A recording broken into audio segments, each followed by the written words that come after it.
Good afternoon, this is Nicholas from Gandora Gaming, and we have an announcement here.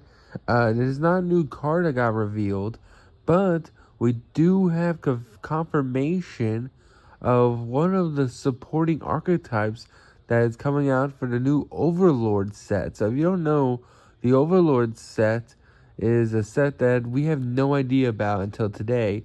Like we knew about it for a couple weeks now, but we didn't know what was in it.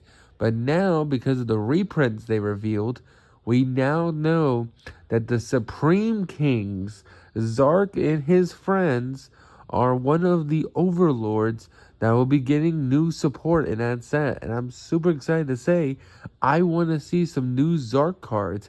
I want to see Pendulum's Rise.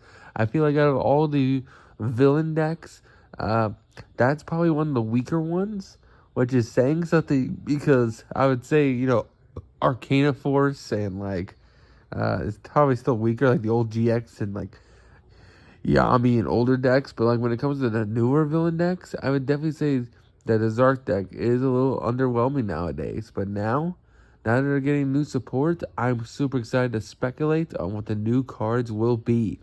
If you don't know, I just made a video about one of the new Supreme cards that we got, a Maze of Memory that can hand loop you. So if you don't know, Maze of Memory introduced Soul of the King, or the Soul of the Supreme King.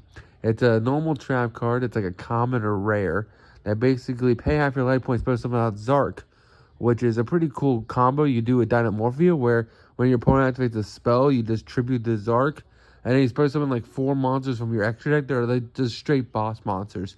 It's a really cool idea. But there's another thing you can do with it, where if you have Trap Track also on the field, instead of doing that, you can also tribute the Zarc, get yourself a really powerful card in Trickstar Reincarnation. The Zarc, because it was destroyed by card effect, will put itself into the scale. You reincarnation your opponent when that resolves, and then when they draw their cards again, the Zarc will blow up their entire hand, thus they have no cards in hand. It's a really cool combo. If you want to see it in action, I highly recommend checking out my shorts. I just posted it today. It was really, really cool. Only 20 of you guys see it. Watch my shorts. But, yeah, let's talk about what Supreme King Zarc needs.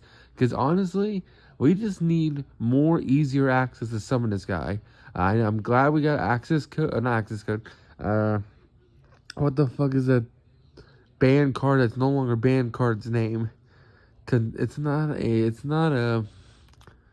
Damn, what is its name? Pendulum Sorcerer? Pendulum. It's not Chronograph. Well, Chronograph does summon them. Astrograph Sorcerer, that's his name. So I know Astrograph just came off the list, so we can summon Zarc easier now with Astrograph back.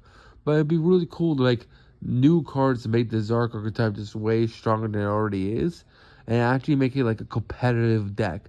Make Pendulum Supreme Kings an actual strategy, because right now the Supreme King cards, like the Darkworm package, is just an engine you play and better Pendulum decks. It'd be really cool. The Supreme Kings was an actual deck that you can play and actually get wins with. That would be really awesome.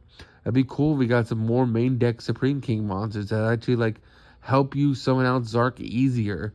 Because right now we have to use the Magician cards because they're treated as Pendulum, they're treated as XYZ, they're treated as Synchro, and they're treated as Fusion, and they're also treated as Odd Eyes that allows you to summon out Zarc, which is really, really cool. So I highly recommend that if Konami wants to go that route, they can give us Supreme Kings that fill out that role for us, so we don't have to play the Magicians anymore. And it'd be a really cool modern day Zarc deck. That'd be really awesome. So that's really about it. This is a quick video of what the new Zarc cards to do. Maybe make Zarc stronger because yeah, he's a 4,000 and that blows up the field, and he's kind of a big boss monster. But it'd be cool if we could summon it during our opponent's turn, nuke the field, and then when our opponent does something, we just summon out a Supreme King. That'd be awesome. But that's just my opinion.